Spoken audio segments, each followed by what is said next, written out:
بسم اللہ الرحمن الرحیم۔ حضرت نوح علیہ السلام کشتی بنا رہے تھے تو ایک مومنہ بوڑھی عورت روز اللہ کے نبی کے پاس اپنی گٹھری لے کر آتی تھی اور کہتی، اے اللہ کے نبی، کب کشتی روانہ ہوگی؟ آپ حضرت نوح علیہ السلام فرماتے، ابھی دیر ہے، تو وہ بوڑھی عورت شام تک بیٹھی رہتی تھی اور پھر اٹھ کر چلی جاتی تھی۔ ایک دن حضرت نوح علیہ السلام نے فرمایا کہ اے بوڑھی عورت، جب جانا ہوگا تو آپ کو بتا دیا جائے گا۔ یہ عورت واپس چلی گئی اور انتظار کرنے لگی کہ کب نوح علیہ السلام بلائیں گے۔ اس دوران اللہ کے عذاب آ گیا اور کشتی روانہ ہو گئی، لیکن حضرت نوح علیہ السلام نے اس عورت کو بلانا بھول گیا۔ جب طوفان تھاما تو ایک دن حضرت نوح علیہ السلام کے دل میں محبت اٹھی کہ شہر کو دیکھوں، جہاں سے چلا تھا وہاں آئے، اور قریب جا کر دیکھا تو ایک جھونپڑی میں دیا جل رہا تھا۔ حضرت نوح علیہ السلام یہ دیکھ کر حیران رہ گئے کہ روئے زمین پر کوئی ایسا گھر بھی ہے جو اتنے طوفان کے بعد صحیح سلامت ہے اور اس میں چراغ بھی جل رہا ہے۔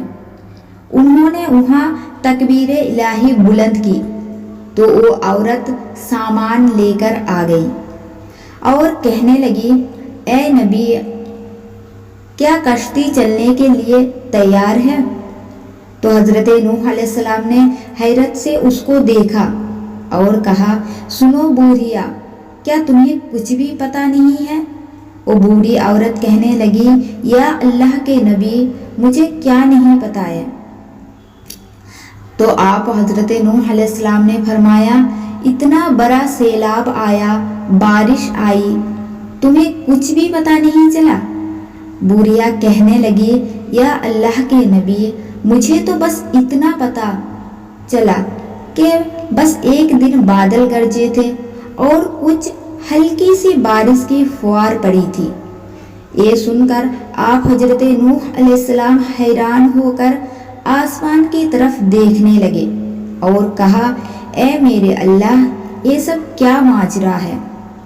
تو رب العزت نے حضرت نوح علیہ السلام پر وحی بھیجی کہ اے میرے پیارے نبی، اس عورت کے دل میں جو تمہاری محبت تھی اور تم نے اسے پابند کر دیا تھا، اور جو کہ تمہارا اس سے وعدہ بھی تھا کہ نجات کی کشتی میں اسے ساتھ لے جاؤ، جبکہ تم نے اپنا وہ وعدہ پورا نہیں کیا تھا، لیکن اے نوح، میں تو تمہارے وعدے کا ذمہ دار تھا، اس لیے میں نے اس بوڑھیا تک عذاب کو پہنچنے ہی نہیں دیا تھا۔